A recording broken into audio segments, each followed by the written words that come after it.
Kasabay ng nagbabagong panahon, dapat sumabay na rin ang ating mga kababayang magsasaka, maging ang mga business-minded. Dahil ang uso ngayon, agripreneurship. Paano nga ba tayo yayaman sa agrikultura? Pagkwentuhan natin yan ngayong umaga kasamang isang agripreneur na si Miss Gracia Lumboy mula La Union. Good morning, Ma'am Ace! Miss Joanne, kumusta po? Oo, si Miss Ace from La Union, isa siyang nagmamay-ari ng farm ng grapes. Yes po. Nako, at nagsusupply rin sila. Talagang tatak agripreneur na si Ma'am. Kasi from the ubas into another byproducts ang naproproduce. Okay, Ma'am Ace, ito po yung tanong. Ano nga ba ang konsepto ng agripreneurship? At paano kayo nagsimula sa kabuhayan na ito? Actually, Miss Joanne, pag sinabi nating agripreneurship, it's actually a combination of agriculture and entrepreneurship. Parang pinagsasama lang po natin ang pamamaraan ng pagsasaka, parang upang tayo po ay kumita ng mas marami po sa pamamaraan ng agripreneurship po. Yung pinakasimpleng termino po. Okay, hindi na lang siya traditional farming. Yes, na tama yung po kayo dyan. raw from the farm, yun na lang yung ibebenta mo. Tama po kayo dyan. May elaborate natin yan mamaya, Miss Ace. For the benefit of our viewers, lalo na sa mga interesadong maging agripreneur, ano-ano nga po ba yung mga dapat ihanda para makapagsimula sa ganitong kabuhayan? Unang-una po, Miss Joanne, siguro dapat po may idea po tayo. Ano ba yung produktong gusto po nating i-market? Pangalawa po, siguro nararapat din pong alamin po natin kung sino pa ba yung pagbebentahan natin. You know your market. May market ba yung produkto natin? And of course, kailangan rin po nating alamin, meron po ba tayo ng kaalaman o yung teknolohiya para mag-produce po ng mga produktong ito po? Oo, importante yon. Anong ibebenta mo? Sino ang market mo? Tama diba? po dyan. Opo, Hindi ka lang ordinary farmer. Ikaw rin ay isang entrepreneur.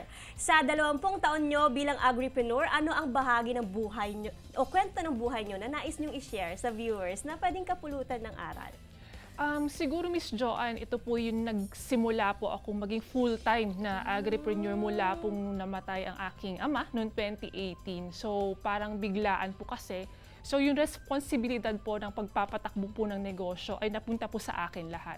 So, mula po sa isang magiging corporate worker, bigla po tayong naging hands-on full-time po sa ating negosyo. So, ang maibabahagi ko po sa ating mga manonood po ngayon ay dapat may passion po tayo, dedikasyon, at kung may mga pagsubok gaya po ng lumagpas sa COVID po, wag po tayo nawawalan po ng pag-asa. Yun po yung napaka-importante po. Nabanggit nyo yung father nyo. Kung hindi ako nagkakamali, Mama, as far as I can recall, ang father nyo ang founder ng Ubas Farm sa La Union. Yes, siya ang nagdala ng ubas sa La Union, ubas seedlings. Yes po, ma'am. Para palaguhin. Opo.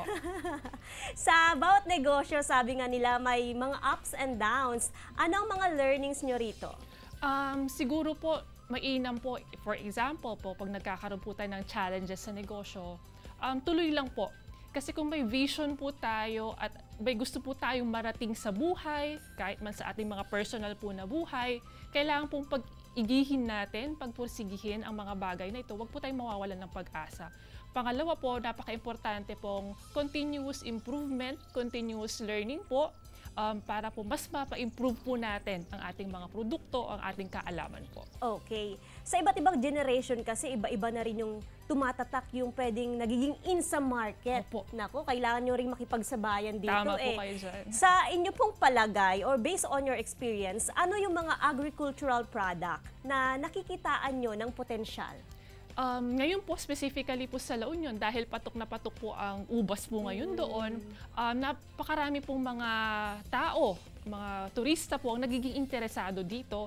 Kaya napag-isipan rin po namin gumawa ng iba't ibang produkto mula po sa ubas po. Okay, yun na nga yung pinag-uusapan natin kanina, Miss Ace, kasi yung from raw materials, from the raw products, magkakaroon tayo ng byproducts. From ubas, malunggay, meron tayong nakikita dito sa ating tables na na-mention na rin kanina, yung malunggay pesto, ubas wine vinegar. Yung sa wine pag vinegar, ano yun? Pag tumatagal yung vinegar, nagiging wine? Po, Miss Joanne. Baliktad.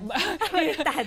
pag halimbawa, hindi po siya pumasa or nagkaroon po ng problema at hindi po siya naging wine, nag-oxidize po siya at nagiging suka, hindi po siya nasasayang. Pwede po natin siyang gawing ulit suka mula naman po sa alak. So medyo matapang po siya, napakasarap gawing dressing or maging basting po sa ating mga marinades po. So, from vinegar to From wine to vinegar. Yun. Yes From po. wine to vinegar. Vinegar. Kapag hindi kasi nagagamit yung wine, nagiging vinegar Vinegar siya. po. Bakit natin naisipan na magkaroon ng byproducts out of our raw products, main product po sa ating farm? Ang alam po naman natin, pag agrikultura po, mga kababayan po, may mga panahon po na, for example, sa amin po, walang turista. So nagkakaroon po ng oversupply sa market, hindi po natin ito nabebenta sa merkado. So naisipan po namin magproseso para hindi po masayang ang ating mga proseso sa bukid. At the same time po, pag halimbawa po sa amin, bumibili po kami sa iba't ibang mga growers para hindi rin po masayang yung kanilang mga itinanim po. Oo, kasi yung sinasabi nila food to waste ang nangyayari. Yes po. Kaya Opo. para naman mapakinabangan pati hindi na lang itapon, maging fertilizer. Karaniwan kasi ang idea nila pag naging ano na siya, waste na siya, fertilizer na opo. lang. Pwede pa siyang maging ibang produkto. So ano po yung tips niyo, Miss Ace, sa mga nais magsimula ng agribusiness? Unang-una po sa lahat, kailangan po natin magkaroon ng idea kung ano po ang gusto nating marating, ano po yung produktong ilo-launch po natin. Mag-research po tayo sa ating market at sino po yung ating bebentahan po.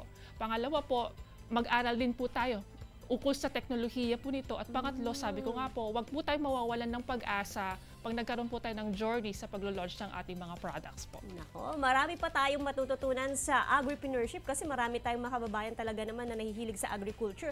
Ang Pilipinas, napakalawak talaga ng resources. Pakinabangan po natin yan at magkaroon tayo ng panibagong idea, mga technology knowledge para ma-improve ang ating products. Thank you so much, Miss Gracia Lumboy. Thank you so at much, Miss napadpad po Jo. kayo dito sa Pangasinan. Maraming salamat, Miss Ace, at ingat po kayo palagi.